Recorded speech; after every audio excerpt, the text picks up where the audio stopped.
Hey, a good day to you. Jerry Usher, Debbie Georgianni joining you now on Take Two with Jerry and Debbie on EWTN Radio. Thank you for tuning in. This is your show. You drive it with your takes, your insights, your lived experiences. And Debbie, good day to you. How you doing? I hope you and Marty are doing well. I'm doing, yeah, it's a good day. It's a really good day. We prayed this morning. It was wonderful. It started off strong. And it's always good when when the alarm goes off and you jump out of bed. I love that. Instead of hitting the snooze button like 50 million times. So it's a good day. Good. Well, it's always a good day, too, and we can spend this time with you, our listeners. And we want to thank the show team, of course, Rich, Matt, Jeff, and everyone behind the scenes at EWTN. And our affiliates, thank you for carrying the program. And as always, you, the Take Two listening family. It's your show. So here's the phone number, and then we'll kind of lay out what we're going to talk about today. 833-288-EWTN. 833-288-3986. That can get you to be a part of the program today. And Debbie, I came up with this show topic, and I know it had you kind of scratching your head, and it has maybe some other people scratching their head a little bit. And the title that came to me, and I'm going to explain this a little bit, but it's whose name tags are on your crosses. Now, do you have any idea where I thought we might go with that, Deb, before I lay it out? Well, I mean, I explored, you gave the show synopsis on our website, take2show.com. So it did help me out. And I believe where you're going with this is that, we all have the struggles and the things that happen to us, the crosses that we carry just by the nature of living in this world and having the things happen to us. But then there's also those situations or experiences that we take ownership of, that we feel guilty about, or maybe somehow we feel responsible, and we take those upon ourselves as our own kind of crosses that we fitted to ourselves, which we really shouldn't, because they're not really meant for us. They don't have our name on it. Is that correct? That's it. You nailed it. So, dear friends, 833-288-3986. This is a little bit of a deeper topic, but, I think we're all carrying around crosses that are not our own. Jesus tells us we will have a cross to carry, and we must pick it up daily and follow him in order to be his disciples. But as Debbie just beautifully laid out, things happen to us sometimes. We can be betrayed. We can be abused in some way. We can feel rejected. Maybe you're a child of divorce. Or you had a spouse leave you, or maybe you come from an alcoholic home. And as kids, Debbie, we take everything on ourselves. I've said on the show before, we look at especially our parents and adults and grown-ups, and we think, wow, they're almost like God to us. So especially things that happen to us when we're young. But it doesn't have to be when we're little kids. It can be any time in our life. And like you said, Debbie, we can assume the guilt and the shame, and we can take on that cross and try and lug that around and think, oh, man, this was my responsibility. And you know what? It wasn't. So how do we shed that? This is what I wanted to have a conversation on, just to hear from anybody who feels like, you know what, I'm carrying around this ball and chain, and it has somebody else's name on it. And by golly, I want to try and grow closer to God and grow in peace of mind and heart. So there you go, folks. Take it away. 833-288-3986. Jerry, I want to share something very real and personal with me. And as you were speaking, I'm wondering if you would categorize this as a cross, because I've always felt this way. I've talked about this before on the show. My parents had a pretty dysfunctional relationship. We had a dysfunctional family, if you will. But it worked, I guess, for all of us to some degree. But they stayed together until my dad passed. Obviously, they were married almost 60 years. But I was born, actually, the day after their anniversary. My mother tried really hard to have me on her anniversary, and I was born the day after. But it was always told to me since I was born that I came into the family for a reason. And I think I always felt early on that I came into the family to keep the family together. And so I felt very responsible for making my mom happy in this dysfunctional relationship that she was in with my dad. And I still feel that way. My mom is 87 years old, and I still do everything I possibly can to make her happy, to the point where I always end up, suffering myself. And I can't seem to shed it. And I think what I've reconciled is that, when my mother finally leaves this earth, that's when I'll be free of it. But I will tell you, it's been a hard, 52 years, because I've always felt like I was I was born just to make them happy. And it was really, it's a tough situation to be in. See, I'm going to get teary-eyed because I know my older sister's probably listening right now, and she's probably saying, see, I told you, you should have shed this cross a long time ago. But it's hard because how do you do that when it's your parents and you love your parents so very much, especially your mother? So I would be interested to know if there's other children out there that have taken on crosses for their families because they love their parents and their siblings so much. Maybe, I mean, some people would say, I guess they would say that was a heroic thing I did. I think it was kind of stupid, to be honest with you, because it really hurt my physical self a lot. I don't know. What do you think about that? Do you think that was a cross I don't think I needed to take, huh? Well, I think that's a good example, and it can be family, it can be people outside the family. Again, if you feel like you are maybe just kind of holding on to something, maybe you feel the responsibility is yours for something that was done to you, a trauma, a wound, an injury that you suffered. It's very, very natural. This isn't a criticism. This isn't, accusing yourself of something. This is really just kind of recognizing that, we do this, and I think Jesus wants us to be free of these things. So 833-288-3986. And I don't want to beat a dead horse, but I mentioned, I was 7 at the time that my parents divorced, and this is not a criticism of those who have been involved in divorce. I mean, it does happen in human nature and so forth, but Deacon Harold Berksiver is a good mutual friend of ours, Debbie, who many of our listeners know, has a saying. He says when the parents divorce is when the parents put down their cross and the kids pick it up. And that's kind of the in a nutshell what this topic is about here today. Sometimes we take up these crosses and we think, it must be my responsibility. I was 7 years old when my parents divorced. That's the age of reason, right about the time the church says, the age of reason. But you start to put the puzzle pieces together. And again, like I said, we look at adults and we say, wow, they're incredible. They're godlike. They walk on water. It can't be their fault. And so I'd say up until I was about 50 years old, I think I assumed and carried around and suffered from, in many ways, the guilt and the shame and the sense of responsibility of that. So right. Again, what we're talking is whose name tags are on your crosses, but you can substitute for crosses. You can substitute, wounds, injuries, whatever you want. And we don't have to be specific. You don't have to call in and say, well, I suffered this type of abuse or this or that happened. But just have you resolved this? Have you dealt with this? Or maybe you're still feeling the weight of it. So Yeah. Well, I think our listeners are getting the hang of it because phone lines are filling up. That means you have something to say about this. I guess you guys are all carrying some crosses that don't have your name on it, and you've just adopted them as your own. So please, let's hear from you because we learn and grow from you. 833-288-3986. This is Take Two with Jerry and Debbie. And the title of our show today is Whose Name Tags Are on Your Crosses? That's what we're talking about today on this wonderful show. And when we come back, we're going right to Steve. Hold on, Steve, in Denver, Colorado. Dr. David Anders. Our assurance of salvation is grounded in the objective word of promise from Christ, who said to the apostles, whoever sins you forgive are forgiven. Period. End of paragraph. The leading Catholic voices are on EWTN Radio. Carry EWTN with you everywhere. You can enjoy EWTN TV and radio live streams, many of the popular shows on demand, prayers and devotionals, and keep up on the latest Catholic news. For more, visit EWTNapps.com. And this is an EWTN Bookmark Brief. I'm Doug Keck, your host. I just finished interviewing Colleen C. Mitchell on Bookmark on her latest book, Who Does He Say You Are?, published by Franciscan Media, available through the EWTN Religious Catalog. So tell us, Colleen, what's this book about? It is a scriptural walk through Jesus' encounters with 12 women in the Gospels that allows Catholic women, Christian women to look at the question of who Jesus says we are, what our identity is in him, and grow from wherever we are in our faith into a deeper understanding and a deeper intimacy of who we are in Christ and the relationship he desires to have for us. And so this is a example of how women found new life in him so that we can follow them into that new life. Right, and our Lord wants that for all of us. Okay, very good. Colleen C. Mitchell, author of Who Does He Say You Are? Women Transformed by Christ in the Gospels, published by Franciscan Media, available through the EWTN Religious Catalog. And this has been an EWTN Bookmark Brief. Thanks.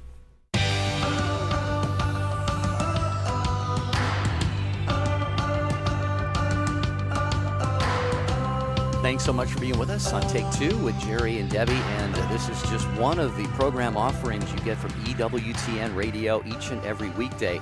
In fact, you get 2 hours of Catholic Answers Live, and it's going to be coming your way again at 6 o'clock this evening Eastern Time.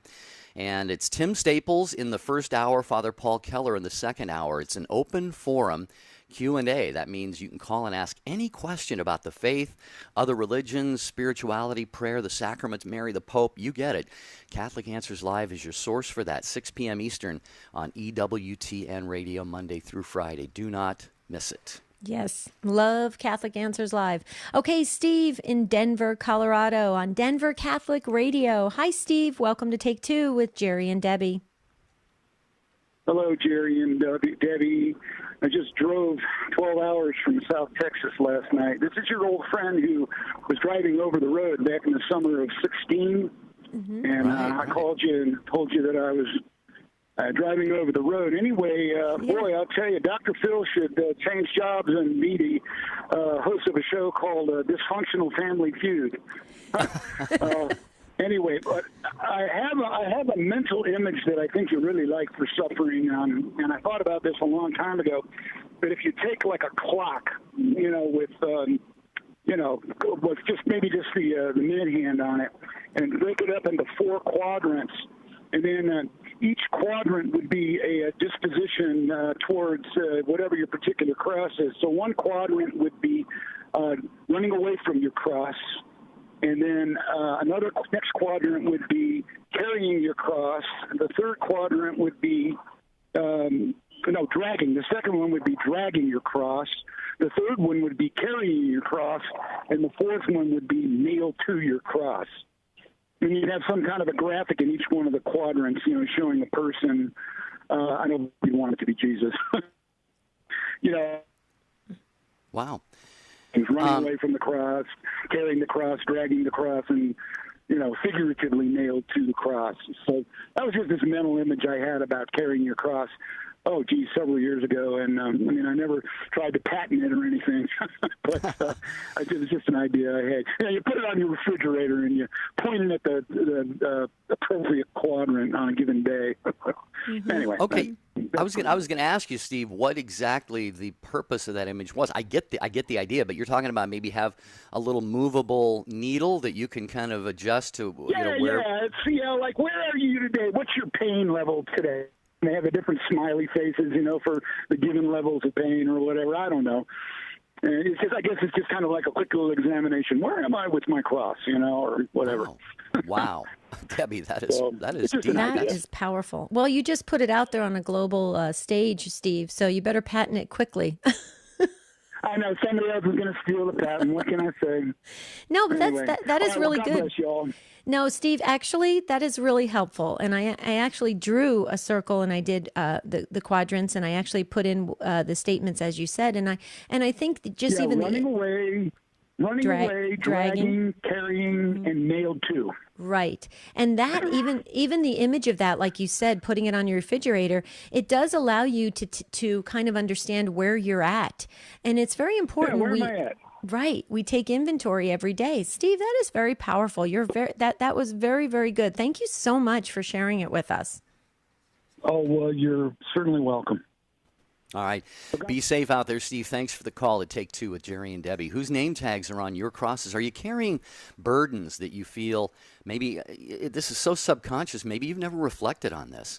But give a little time to ponder it and then give us a call and share if there's just been something that happened to you, an experience, something was done to you in your life, and you've kind of carried the responsibility for that, and it's maybe it's time to let that go. 833-288-3986. Okay, next up is Carol, and Carol's in Traverse City, Michigan, listening on Baraga Broadcasting. Hi, Carol. Welcome to Take Two with Jerry and Debbie. Hi, Carol. Thank you. The reason I'm calling is I spent my life doing what I loved most, and I know it was the career that God wanted for me, and I was a psychotherapist. And I worked mostly with patients in the 12-step program, which was, the only way you can legitimately do mental health treatment and bring God into the equation, and nobody questions that. So that worked out great. But through it all those many decades, one of the things that I am most grateful to have learned goes along exactly with what you're talking about today, and it just seems to be universal. That concept is the fact that if you think about children, they're basically powerless. They have no control over anything that happens to them for the most part, and their job is to survive. So somehow, in those little incredible brains, children figure out that the only shred of power they can grasp onto is, if I'm the problem, I'm the solution. And I think that's at the core of all of this. It almost seems to be, as I said, like an inborn ability that children, nobody teaches them this. And, you see hundreds and thousands of patients come through the course of your career, and at some level, it just seems like everyone deals with this. And probably, I think, because it's the first and only way of trying to manipulate their environment in a positive way. The more chaos there is, the more they try to focus on themselves as being the problem so that they can create magically a solution. Wow. Wow, that is really insightful too, Carol. In fact, I was going to ask you, when you said that they see themselves as the problem and the solution, I wasn't quite sure what you meant by that, but then you clarified that, and you said it sort of becomes, well, I don't know. Can you elaborate just a little bit more on that, Carol, just so that I can wrap my head around it and our listeners as well? Rightfully so. Because as I threw also in the word magical, because children engage in magical thinking.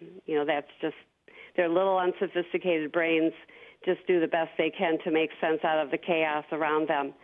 And one of the words I wrote down when I was taking a few notes waiting to talk to you is the word convoluted. This whole thing is, you're right, you can't apply adult reason to this because we don't think that way anymore, except the throwbacks of what you're talking about exactly today, the crosses that we bear, the problems that we take on. The idea of if I hadn't gotten mad at my brother, really mad that one day, he wouldn't have been diagnosed with leukemia 2 weeks later, or whatever. There is a huge piece of irrationality attached to this, which is why with your rational adult brain, you're trying to think this through and make all the pieces fit. And they kind of really don't, but that's how it is with children. Right. Well, and it's incredibly creative. I think it's a gift from God. Well, it's a definite survival mechanism, absolutely. But Carol, let me ask you this question. So having said that, I totally grasp what you're saying. And actually, I got very emotional when you were saying it because I related it actually 48 years ago of how I used to see things. But how do you shed that as an adult? I mean, not to have a counseling session right here, but I mean, here I'm 52 years old and I still find myself acting like 8 years old with my mom. The first and most important is the adage of knowledge is power. And just by being educated about this, just for you to have that one piece, that one layer of the onion peeled away today by hearing this piece of information, from now on, when you start to go to the throwback of irrationality with the guilt and all the other complicated issues attached to that, you can interrupt yourself cognitively and say, okay, oh, no, I understand where this is coming from, and this isn't where I am today at age 50 or whatever. Right, This is vestiges from the past that have been with me, and they're automatic now. So I have to intervene, and gradually we'll undo the process, and it does work. Yeah. Wow. That's powerful. Carol, thank you so much, and thank you for the work that you do. What incredible work. Wow. You are great. If I could get to come back to Traverse City, I'd love to meet with you. I would love it. And, I just want to say one thing really quickly because I don't want to take up anybody else's time. But I just had to write a bio, and the last thing I wrote in there was talking about the work that I did and do. And I said, I'm one of those lucky people that can count themselves in the category of I never worked a day in my life. Wow. Good for you. If you enjoyed it that much and it was that much of a blessing, then more power to you to be able to look at it that way. Thank you, Carol in Traverse City. Great phone call. Appreciate that. And Debbie, this is there's a word that I use, Debbie, that I know you're going to know what it is, but I think if I could sum up what she was saying there, I use that word reframe. We have to reframe, or another way to put it is edit the movie. I like to say we have to edit the movie, these things that happen to us, these experiences that we have, and we have these creative solutions, and we fight for our whole lives to try and get to a place of resolution in some of these things. And there comes a point, God willing, by His grace, Debbie, if we can just reframe the situation and say, wait a minute, I'm looking at this the wrong way. That could be so very, very powerful. But unfortunately, sometimes we don't get there. Well, and Jerry, I think sometimes it can be, we can try to reframe things ourselves, but our family members are not going to reframe things. See, everybody has a certain character image of their sibling or their child, and it's very hard to break free of that. That's why I know in Arizona, they call Arizona like a melting pot of people who want to move and have new beginnings, because they move away from their families to have new beginnings. Why is that? Because the image in their families, it's stuck in people's heads. You can't break free of that mold, and that can be tough. So I love what Carol has to say. You have to really stay aware of it in the moment and realize that you're going back there and you don't want to go back there. And you really got to, like you said, Jerry, reframe it for yourself and not worry about what people have to say. Okay, Tom, we want to know what you have to say, though, in Texas on Guadalupe Radio Network. Hi, Tom. Thanks for waiting and welcome to Take Two with Jerry and Debbie. Hi, Tom. Hey, Tom. Oh, Tom, you didn't walk away from the phone. Well, if he did, what we'll do is have Matt go back to him, Debbie. And who was right after Tom then?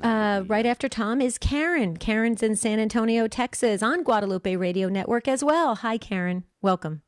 Hi. Thank you. Hi, Debbie. Hi. I wanted to dovetail off of what Carol said, and first of all, distinguish between dysfunctional and functional families, because I do believe there are people that grow up in functional families as well. However, for those of us that do grow up in dysfunctional families, like she was saying, children adopt roles to keep from drowning. And then the part where you were asking, okay, I know that already, what do I do now? And of course, like she said, the cognitive awareness is very important. However, what can be more powerful is our emotions and our feelings. So you're with your mom, maybe you want to set boundaries. It's easier said than done, though, when you've been in this role so long and you have these deep emotions for your mom. And so what I wanted to suggest to you, in addition to what she was saying, is accountability. In other words, you need your feelings need to be cared about. You need someone who can help you process those feelings you're having, those powerful feelings about what do I really need to do to help my mom versus am I not setting boundaries for myself and self-care and what have you. So I would add that to it for you, and you having an accountability person that can help you process through that kind of whirlpool. Well, actually, I hope, Karen, what you're saying helps others as well, because I will tell you that's exactly where my husband, Marty, is in that role, because he constantly will say to me, Debbie, what about, he'll say, what about you? What about you? And for a while, I resisted that, but now I listen to him and I say, you know what? What about me? You know, I have to set those boundaries. So I'm hoping that, Karen, this helps others as well, because I know that I correspond with many other caregivers who are taking care of their elderly parents. And I know we all tend to put ourselves on the back burner, and that can be really rough physically, mentally, emotionally, and spiritually. So I just appreciate your input on this and your wisdom on this, because I think it's going to help many people. Well, thank you. My heart went out to you, though, when I don't typically call in the shows, but as I was driving and I heard you share your story, and as I listened to you on the radio, you are, what I gain is just such a compassionate and loving person, and I just thought, well, I need to call and just support her. And so anyway, my support goes out to you, and thank you for letting me share. Thank you. That is really sweet. Well, I am sending you a virtual hug right now, so thank you so much. Well, I accept it. Okay. Well, y'all have a great day. Thanks, Karen. You too. All right, Tom, Barbara, Dennis, and we have an open phone line here, 833-288-EWTN. I'm Jerry Usher, along with Debbie Georgiani and you. This is your program, and you are really offering insightful wisdom today. So incredible stuff, and this is what you do every day. And so take that open phone line. We're talking today about whose name tags are on your crosses. All right, you have your unique cross to carry. Jesus created one for you from all eternity. So take it up daily and follow him and be his disciple. But if you've got a cross on each shoulder, or maybe a cross on every finger or something, and you look back in your life and you say, wait a minute, that was not my responsibility. I don't need the guilt of that. I shouldn't be carrying that around. That's what we're talking about today on Take Two with Jerry and Debbie. EWTN, teaching the truth. Well, I don't think we're like the typical college students because we really hang out at our campus ministry and everything. It's amazing about how much more connected you feel. We share really cool articles from actually you guys, EWTN, and like what you were saying about evangelization. So that's really nice. EWTN. Live truth. Live Catholic. Living the Beatitudes with Father Bjorn. Blessed are those who are persecuted for righteousness' sake, for theirs is the kingdom of heaven. If you're on a football team, you don't want to just run up and down the field holding the ball and never cross into the end zone and get a touchdown. If you're on vacation, you don't want to drive all the way to Orlando and then never enter into the Magic Kingdom. We want to reach our goal, but there are a lot of obstacles, discouragement, and challenges along the way. Jesus' voice is the one calling us to say yes to him, to live the life that he's calling us to live. We have to choose one way or the other, choose him or not. But if we choose him, we will be opposed. We're going to have people challenge what we believe or call us crazy. But Jesus doesn't just say, come follow me, to follow a beatitude. He's calling us to be like himself. He is the Beatitudes. He doesn't just say, do what I say. He says, come follow me. He's with us every step of the way, transforming our weakness into strength. Blessed are those who are persecuted for righteousness' sake, for theirs is the kingdom of heaven. EWTN. Live truth. Live Catholic. Post your intentions on the prayer wall on Jerry and Debbie's website. To get there, just click on the bright yellow J&D logo at take2show.com. Jerry and Debbie personally reply to every prayer intention that's posted. Others will also offer you their prayer support. When there's something important you want prayers for, post it on the prayer wall on Jerry and Debbie's site. Visit take2show.com, click on the J&D logo today. I'm Gloria Purvis with Matthew Bunson, who's in for Brian Patrick. Tomorrow on Morning Glory, we have Father Bryce Sibley. Now back to Take Two with Jerry and Debbie.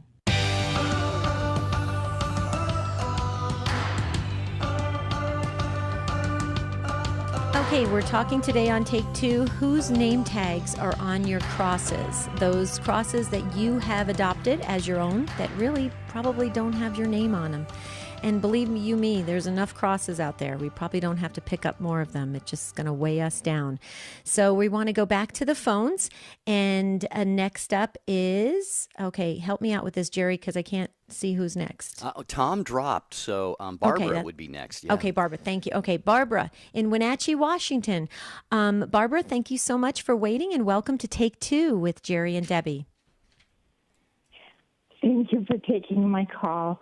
I have a cross that I'm carrying that I'm not sure has my name, but I think it is.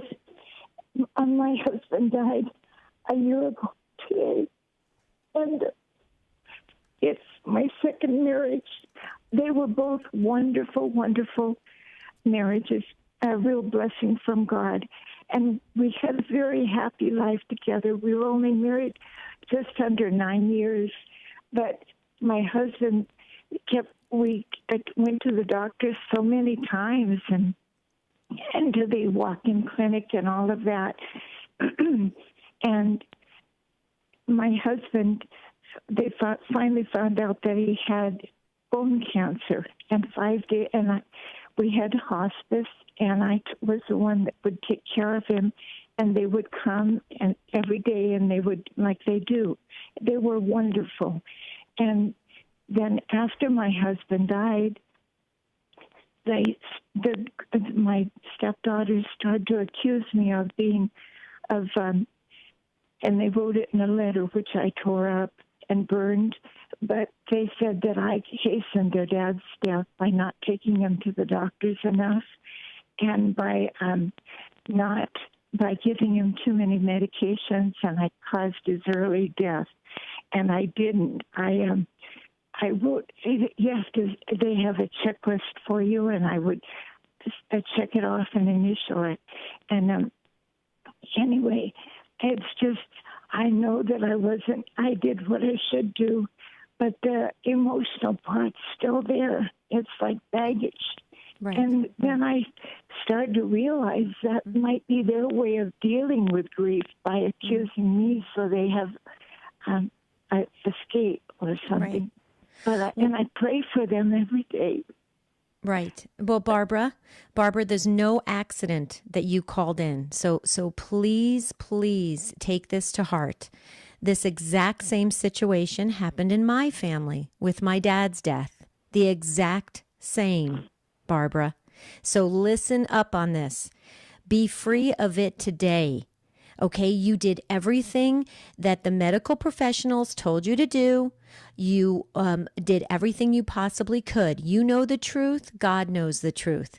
These stepchildren or these children, whoever they are dealing with their own issues, and they're putting their issues on you. And this was told to me by a priest who gave this advice to me and my mother when the exact same thing happened to us.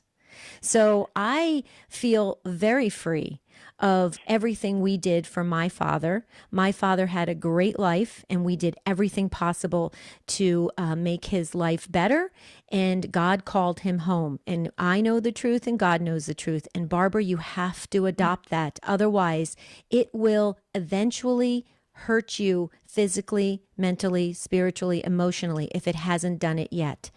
So Barbara, free yourself of it. That's a trap that you are allowing yourself to go into, and it's only going to hurt you. And this was told to me by a priest. This isn't my advice. Thank you very much. And maybe pray for them, because they must be they must be in a lot of pain or something.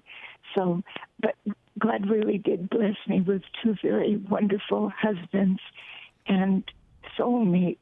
Right. And we had so many happy memories and times together. So I have all those gifts to enjoy. Right. Well, so keep those memories. Okay, Barbara, keep those memories. We will pray for the children, but keep in mind, it's not only that they're grieving, they have their own issues, whatever it is. Maybe they feel guilty they didn't do enough. A lot of times people will project what their insecurities are or what their failings are onto other people. So you can't take those crosses on. That's their own issues. But we will pray for them, absolutely. But Barbara, grieve. We're sorry for your loss. Get through the grieving process and then start to take care of you. Please do that, Barbara.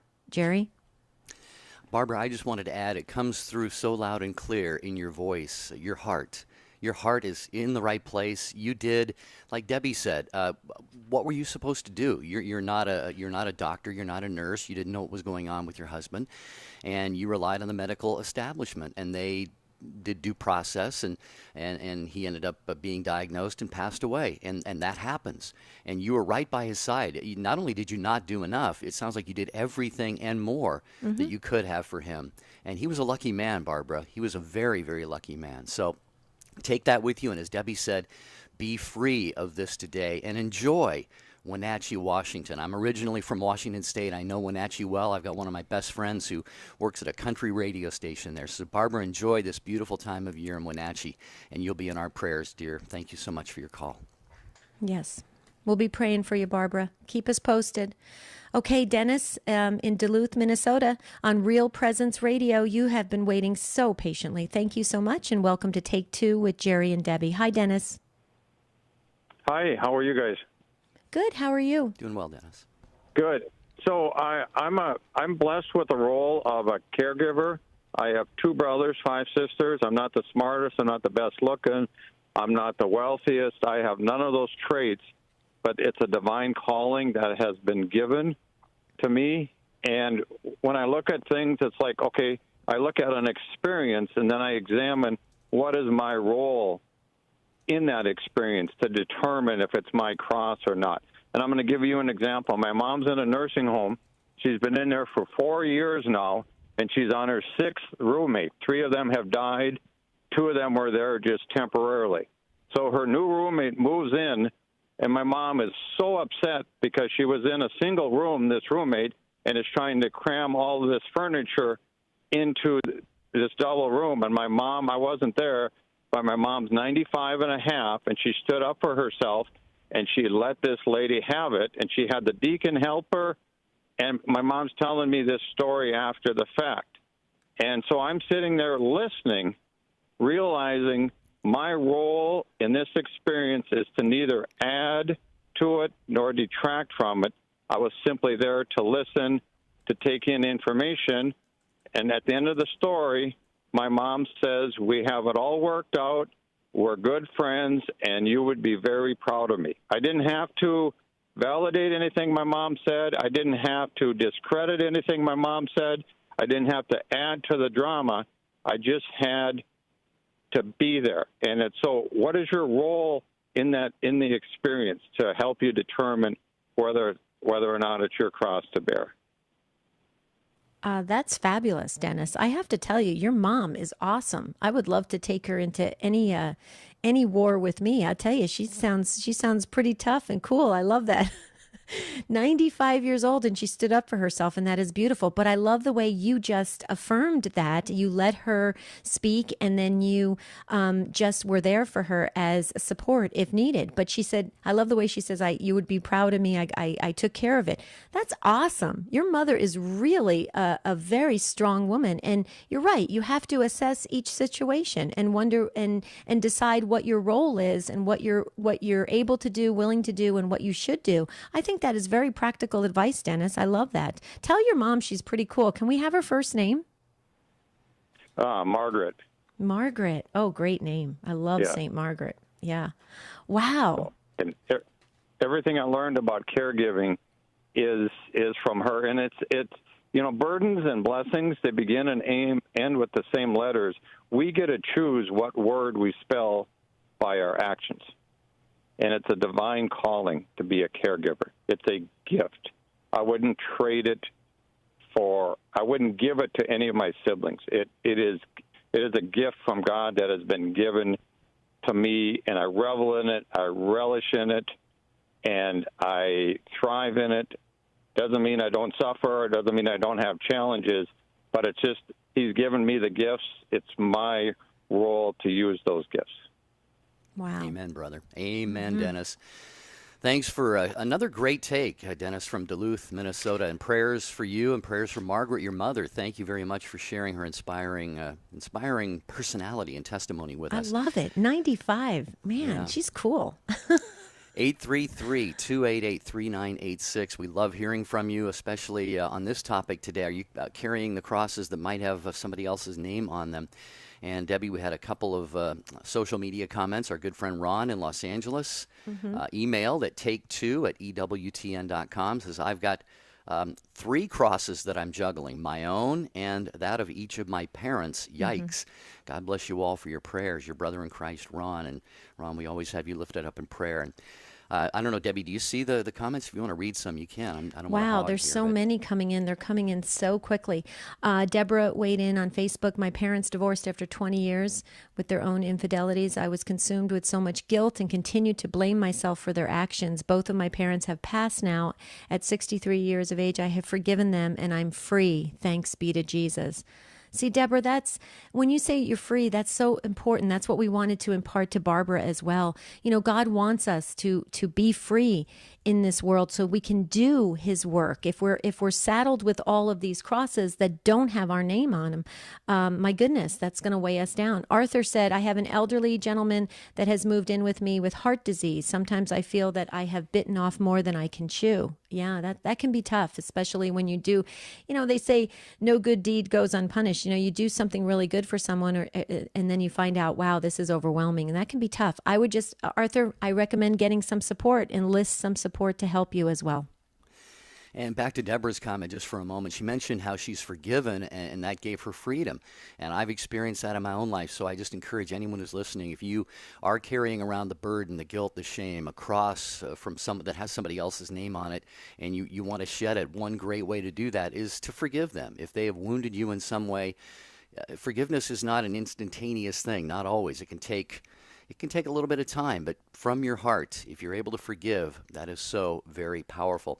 Mm-hmm. All right, we have a phone line open, 833-288-3986, as we go to Robert in Boston, listening on the Station of the Cross. Hi, Robert. Welcome to Take Two with Jerry and Debbie. Hi, good afternoon. Thank you for taking my call. I'm very joyful to be able to speak on the radio. I really love Station of the Cross here in Boston. And my comment is about the quadrants that was previous on the show. I know from the diary of St. Faustina that she had a vision of souls having their relation with a cross.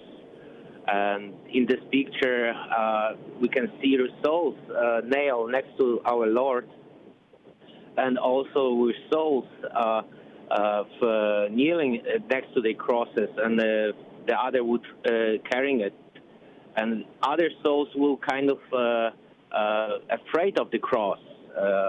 They didn't want to pick up. And my thought is that if you are, if you can see your cross and you are afraid of taking it, you have this guilt, and it can be paralyzed.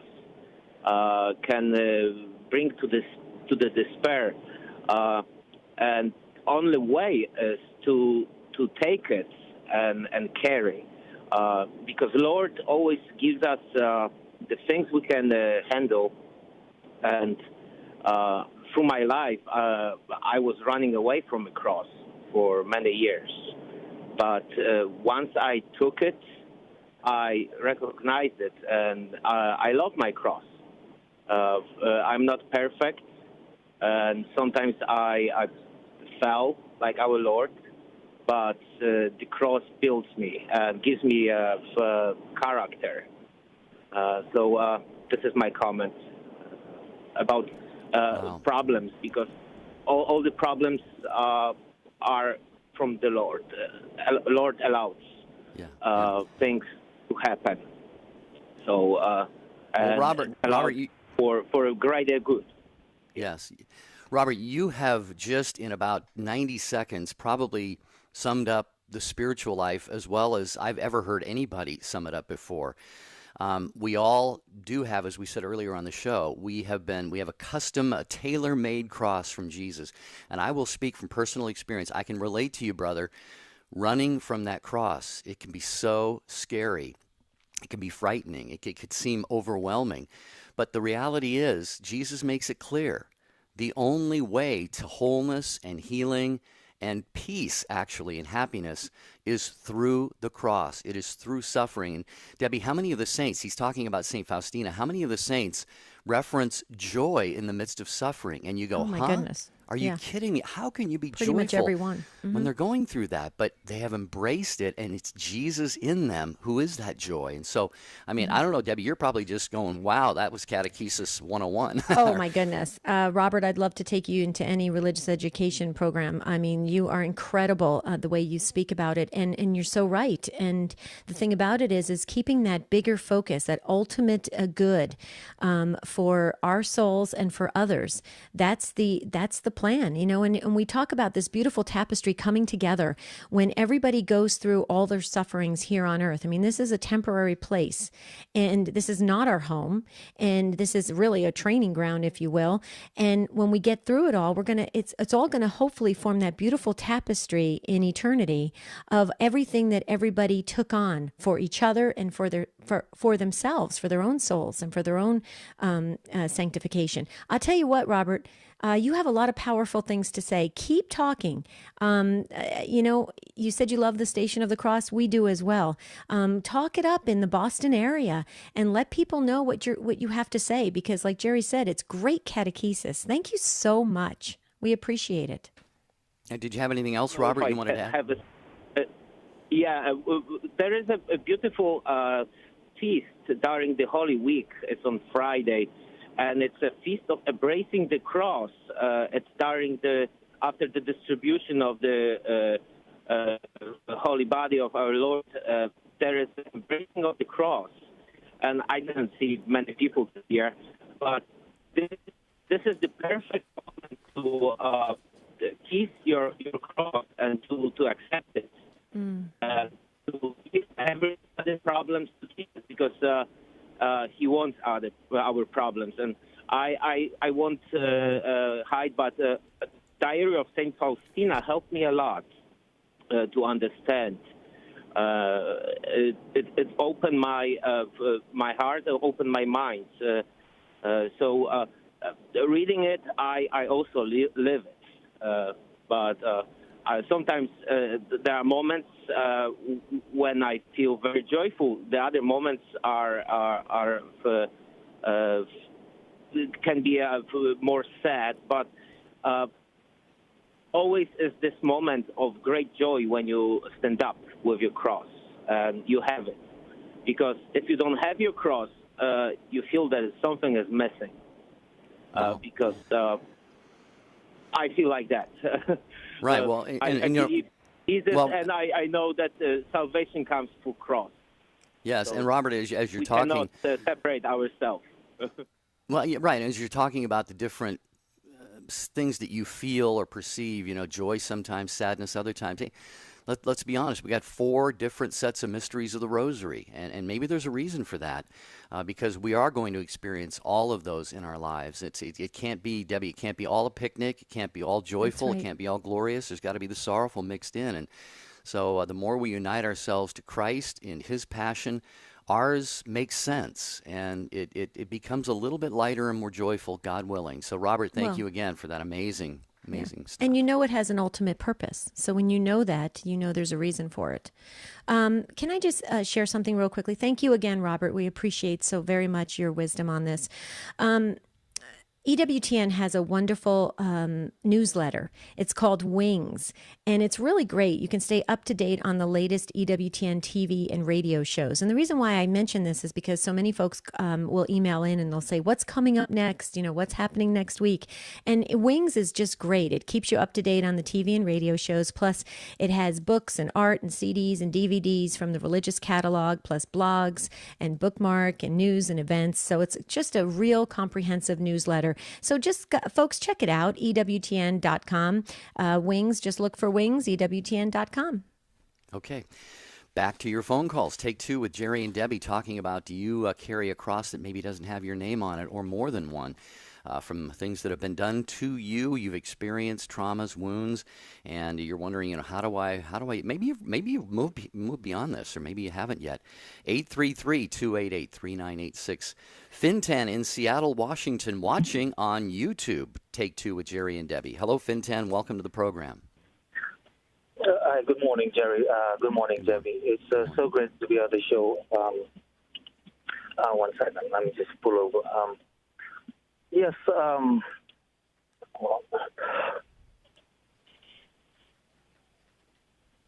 Are you with us, Fintan? Yes, Jerry. Yes, it's so great to be on the show. I was listening to Robert on the different crosses we carry, and to the Diary of Saint Faustina, which are also on the devotions, which I also do. And at this moment in time in my marriage, I feel that I have more than one cross, especially in my marriage with my spouse. and at the point that sometimes I carry joyfully, and most times I kind of like just drag it along. Like I'm not happy with what I'm faced with. I'm a cradle Catholic. I was born and raised in Fiji, from strong Catholic parents and values and beliefs. My spouse parents is two different faiths, and she was brought here to the U.S. when they were young. And so my comment is that we faced a very big struggle, because she believes that all that she does in the world and it's a worldly view is right. And when I brought her back to the faith, and we go to church, but it's only when it suits her. And so my thing is, I struggle with carrying my cross because I understand, to my understanding to the catechesis, that it's our duty to get our spouses to heaven. And at times I just feel that the cross is overwhelming, because at the moment I'm in removal proceedings because I came here after moved to Fiji. I moved to England. I joined the military. I was 13 years in the British military. Then I moved here in 2014. And we found out that she was pregnant. So I kind of stayed. I made the decision to stay. Before my dad passed, he said, "Son, you need to look after your family. Mm-hmm. And don't worry about me. I'll be fine." And then he passed away. And it's a struggle. It's a daily struggle because my spouse, she's more important about what the world thinks of her than what I think of her. Well, Fintan, Fintan, we're racing against the clock, so I wanted to share something. First of all, Jerry and I are not therapists or counselors, but we've lived a combined life of over 100 years, so I say we have a little bit of life experience on this. One thing you want to do is maybe seek out at the parish level someone that can help you and your wife together with some spiritual direction. That's first up. Second, look into some Christian counseling. There's many programs that can really help you. Marriage Encounter, even if it ever got to that point, God forbid, Retrovibe. But I'm just saying that there's so many things out there that can help you. The other thing too is gratitude. Just celebrate, like we say this all the time, celebrate the small things that are going on in your life. It sounds like from the way you were talking, you have a pretty great life. And to have that gratitude, it builds upon itself and it starts to incorporate so many of our spiritual tools that we learn in Catholicism. So by example, we can move others towards closer to God. So we're going to pray for you and your wife, but just start slowly, start today and reframe, like Jerry says. Look at it from a different angle and see if you can approach it in a godly way so that you can produce those results that are satisfying to you and also to your wife. Jerry? Yeah, and Fintan, the only other thing I might add, we are getting ready to run out of time here, is you mentioned, and rightly so, that it is a spouse's duty to get to one another to heaven. That can be done through your prayers and silent example, your devoutly and fervently living your faith. It doesn't have to be through, words or, kind of grabbing her by the arm and saying, "Hey, honey, we're going to Mass." But just whatever the Holy Spirit prompts you to do, but just at least take it to prayer and just live your faith as fervently as you can. And we'll be praying, as we said. We're getting set to wrap things up here. And also, just as resources, there's CatholicTherapists.com, CatholicCounselors.com. Correct, Jerry? For folks that is correct. And our friend Helen via email at take2@EWTN.com says her brother used to tell her all the time she was stupid, so she kept blaming herself for things going wrong. I outgrew that and love my brother. I'm letting God throw our past sins as far as the east is from the west. She says, "Debbie, I'm too old to stay mired in the past." Yeah. Way to go, Helen. Love you. Okay, tomorrow we've got a show planned for you. I know you can all relate to this. Do you have trouble saying no? Saying no to people and to commitments. We're going to talk about that tomorrow on Take Two with Jerry and Debbie. But until then, Jerry and I want to wish you a beautiful and blessed day. See you real soon.